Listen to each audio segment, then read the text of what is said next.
It's the Locked On Podcast Network, your team every day. This episode is brought to you by HP Plus. In a world full of smart devices, isn't it about time your printer got smart too? Now printing is smart with HP Plus, and the HP Smart app is how it all happens. You can print from your phone with just a tap, no matter where you are, even from your garage/home office/yoga studio. Huh, that is smart. HP Plus. Learn more about smart printing at hp.com/smart. You're Locked On Panthers, your daily podcast on the Florida Panthers. Part of the Locked On Podcast Network, your team every day.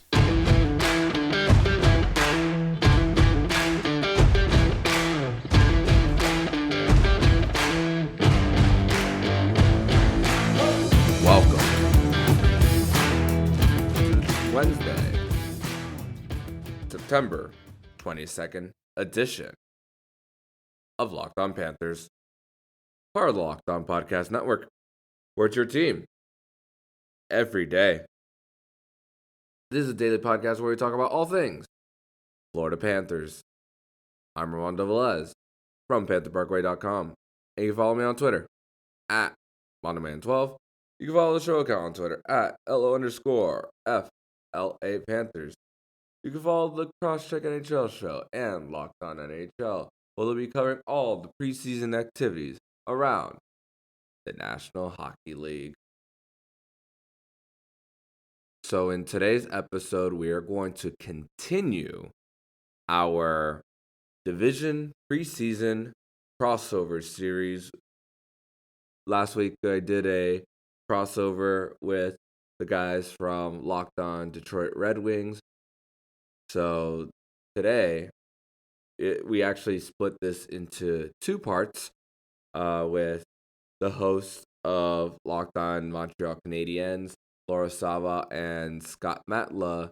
So today's episode, we'll be talking about the Florida Panthers side of things. They'll be asking me questions about what I think the Florida Panthers are going to be this season, what my expectations are, and so on. Tomorrow's episode, we're going to be talking about the Montreal Canadiens side of things. So enjoy this conversation with me and the hosts of the Locked On Montreal Canadiens podcast, Laura Sava and Scott Matla. So we're here, Locked On Canadiens and Locked On Florida Panthers, and we're doing a division crossover. So we figured today we're going to talk about the Florida Panthers and how they're doing and their expectations. And then tomorrow we're going to turn it around and talk about the Habs, but it's a crossover, so hopefully both sets of listeners will get some good perspective from each other's notes. So thank you so much, first of all, for joining us and giving us all this information. Why don't we start with what was last season's story for the Florida Panthers, set up what we're expecting for this season. Let's start with where they were and what sort of happened towards the end of last season and the off season to set us up for next season. First of all, Laura and Scott, thank you so much for having me on and doing this crossover episode with me. I'm very excited to be talking with you guys all things Florida Panthers and Montreal Canadiens. But as far as the Florida Panthers are concerned, last year when the divisions were realigned with the Central Division, even before the season, because they made so many moves then and a lot of pieces were just unknown. They hadn't played together yet. So I had it as like a bubble playoff team at the time, but then they just got off to a fast start. They didn't drop a point until the sixth game of the season, and then they just went off and running. Their longest losing streak in the season was 3, and it happened twice, no more than that. And most times after losses, they were able to bounce back. They made a big splash at the trade deadline, getting Sam Bennett for 2 second-round picks, who Sam Bennett was pretty much playing a bottom 6 role during his time in Calgary, and they were able to just get that off and running.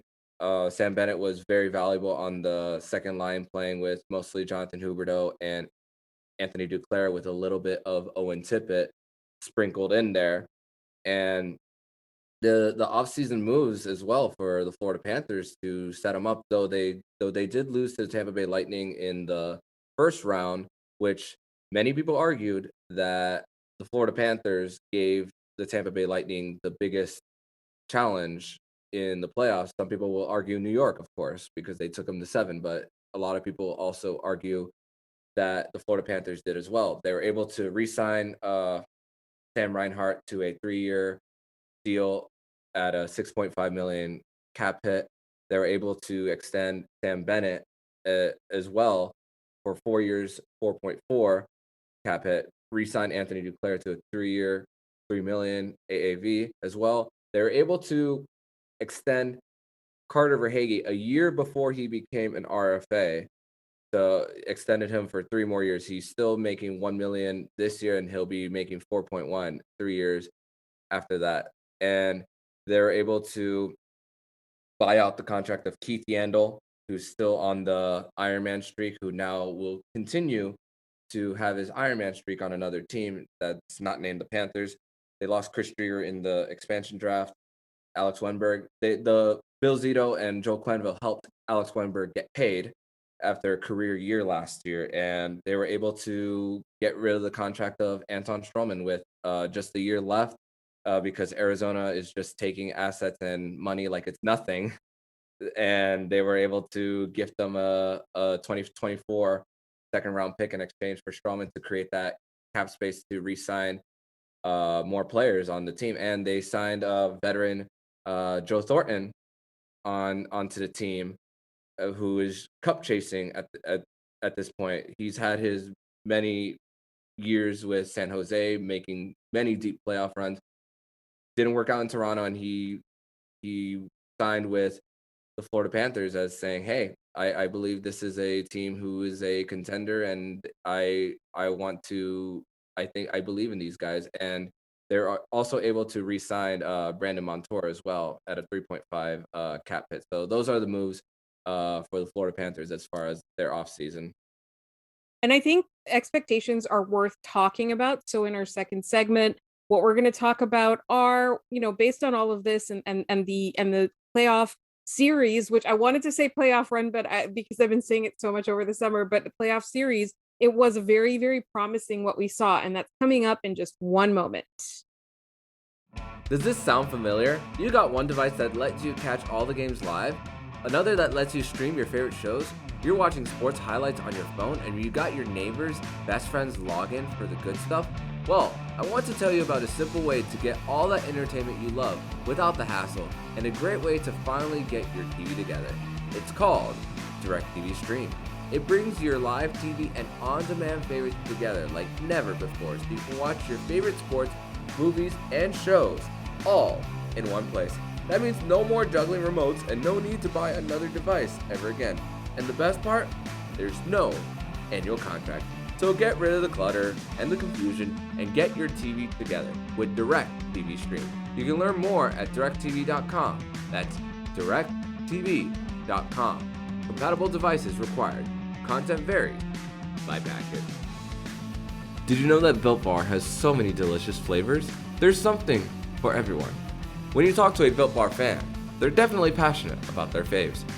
If you don't know the Built Bar flavors, well, you're missing out. There's coconut, cherry barcia, raspberry, mint brownie, double chocolate, salted caramel, strawberry, orange, cookies and cream, and German chocolate. Do you want to know what my favorite flavor is of these selections? It's the cookies and cream. What?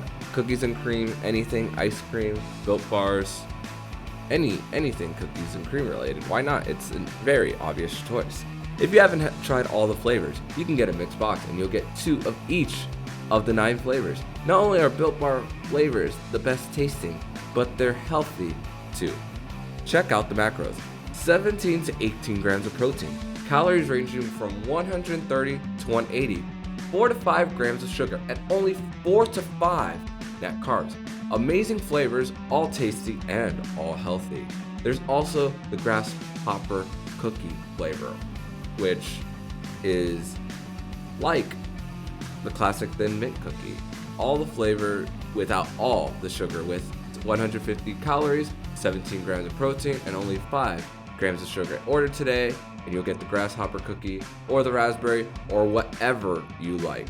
Built Bar is the official protein bar of the US track and field team.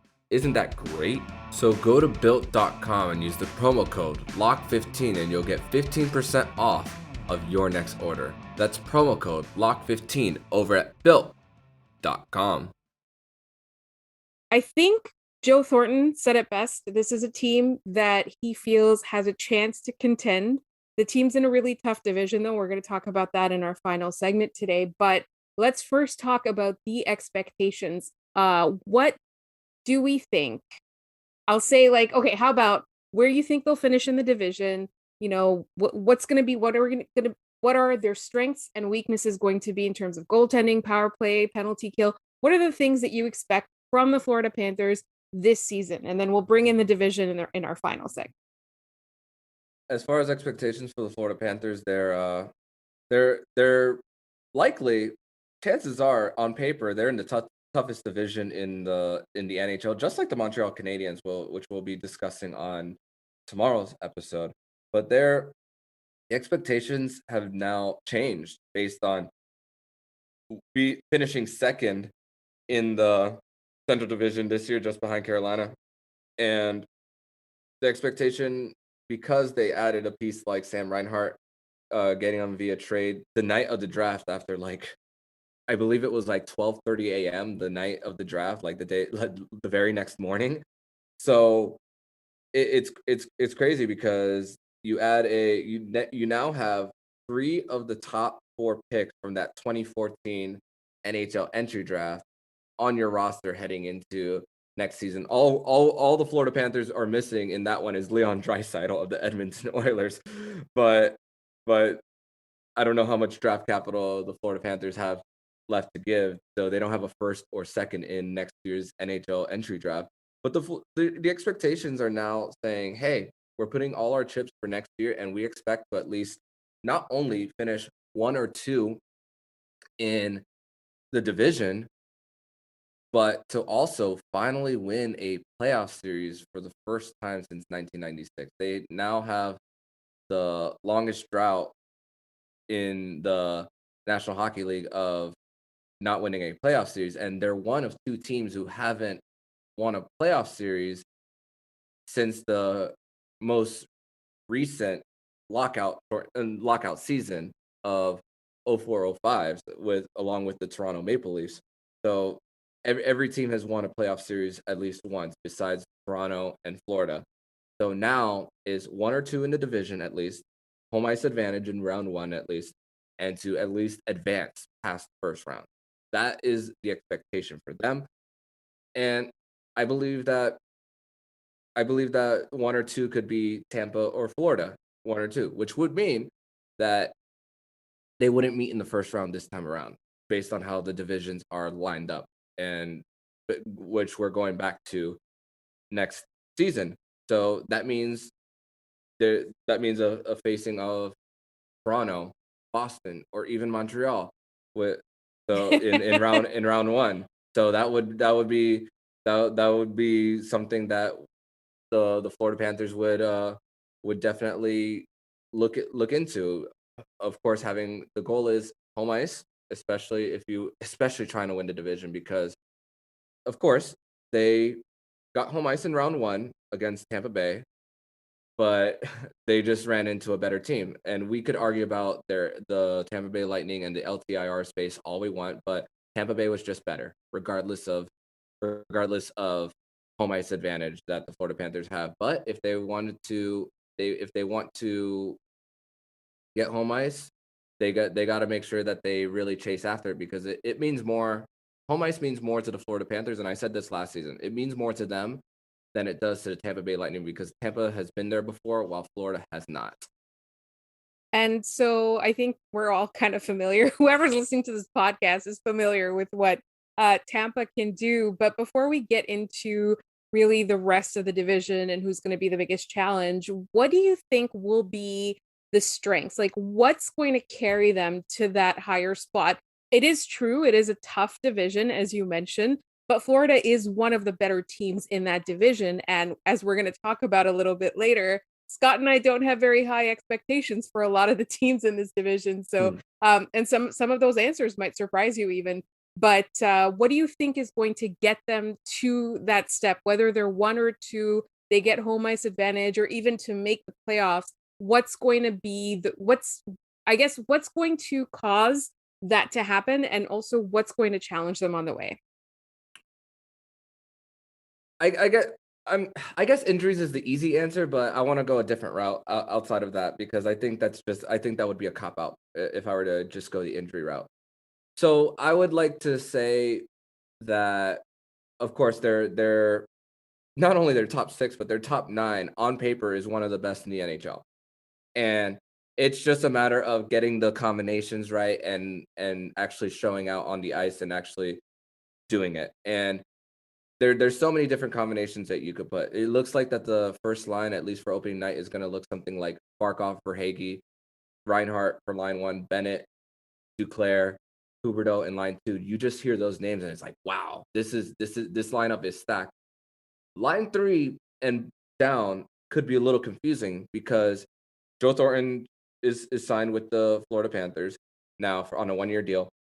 We don't know at this moment in time whether Anton Lundell is going to make the team or start in the AHL. He averaged almost a point a game in his final season in Liga, and that we don't know whether he's going to start with the team or not. Training camp does start on Wednesday with practices starting on Thursday, so we don't know what that's going to look like, but it would be so exciting to see him there. And of course, the goal for Lundell is to eventually get him to the 2C spot, because both Sam Reinhart and Sam Bennett are more than capable of playing the wings.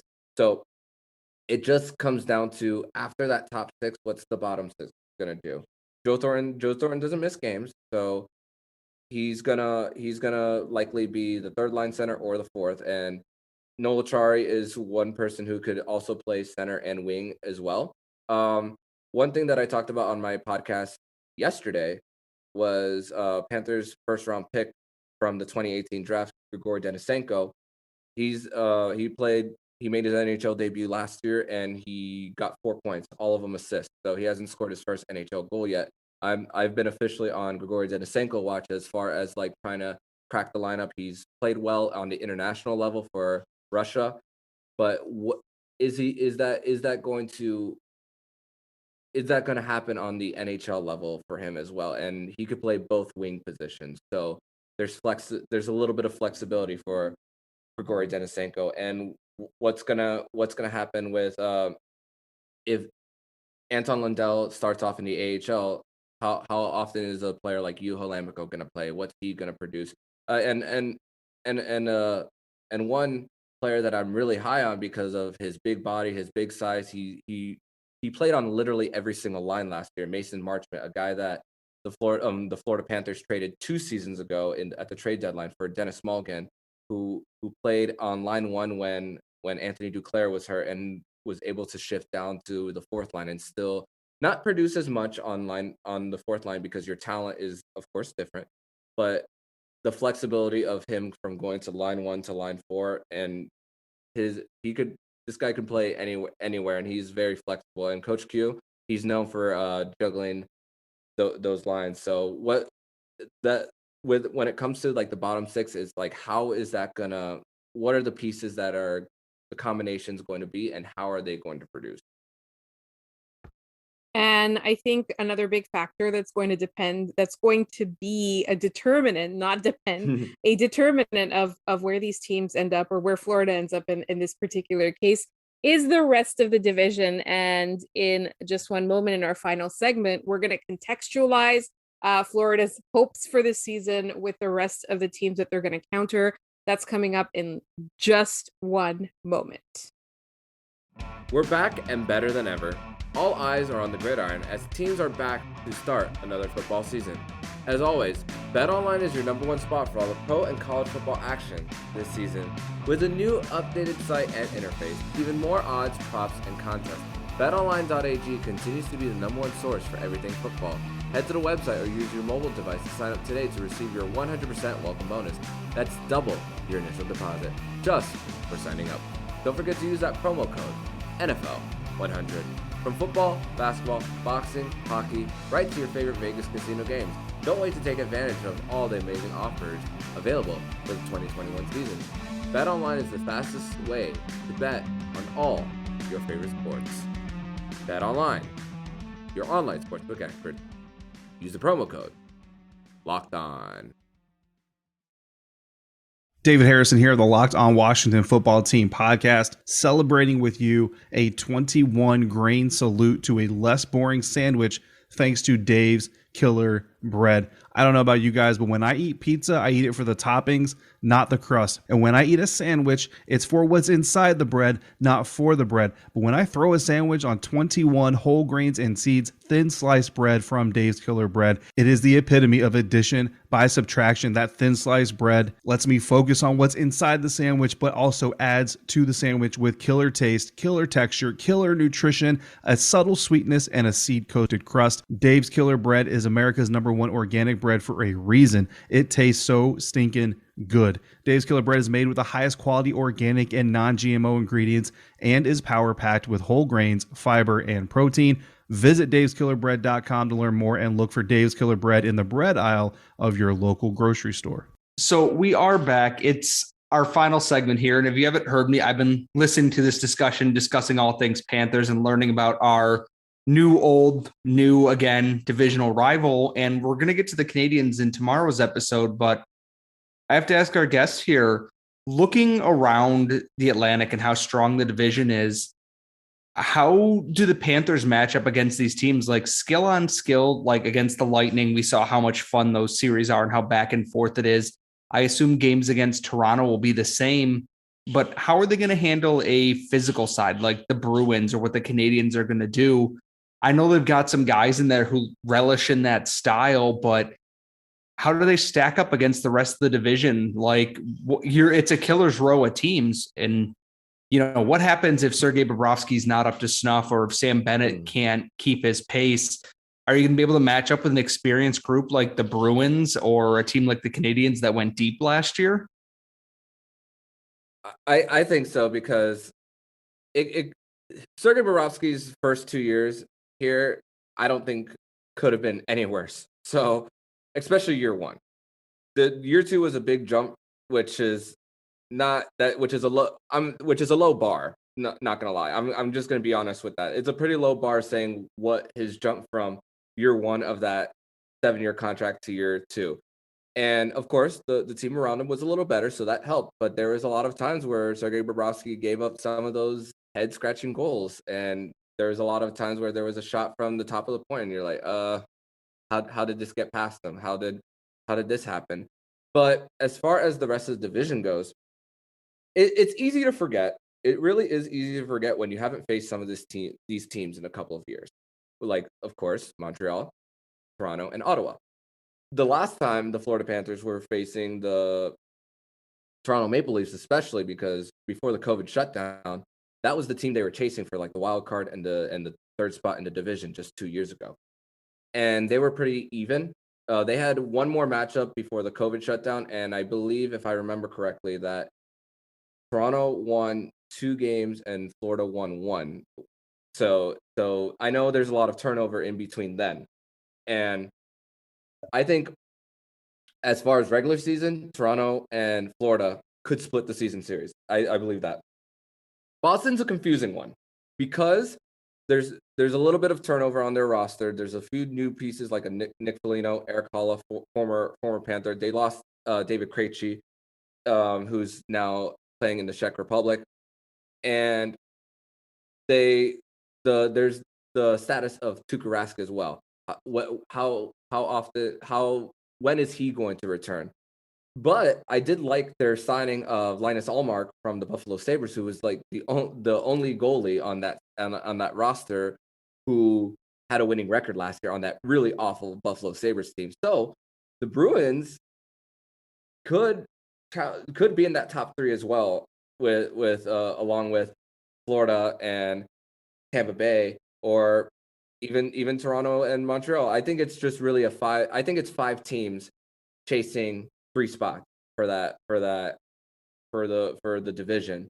And unfortunately, 2 of them or even 1 of them might have to miss out. And as far as it's easy for me to say it's easy for me to say that the biggest threat to the Florida Panthers is the Tampa Bay Lightning because I mean, they just won back-to-back Stanley Cups. Sure, they lost the whole third line, but the way that even though the Florida Panthers had their number during the regular season, once Kucherov and Stamkos came back, that power play was just unstoppable. Sure, were the Florida Panthers shooting themselves in the foot by just giving up so many penalties after penalty? The thing is, they need to stay out of the box, first of all, and not get themselves in a bad position where they accidentally hook somebody or get beat that they extend their stick and it ends up being a tripping call. And that's really what it comes down to when facing off against, especially a team like Tampa Bay.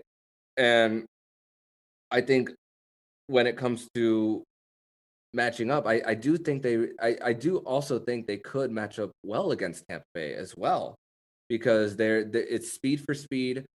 The Tampa Bay Lightning do have one big advantage, and it's goaltending. They have the best goalie in the NHL, and it's not even close.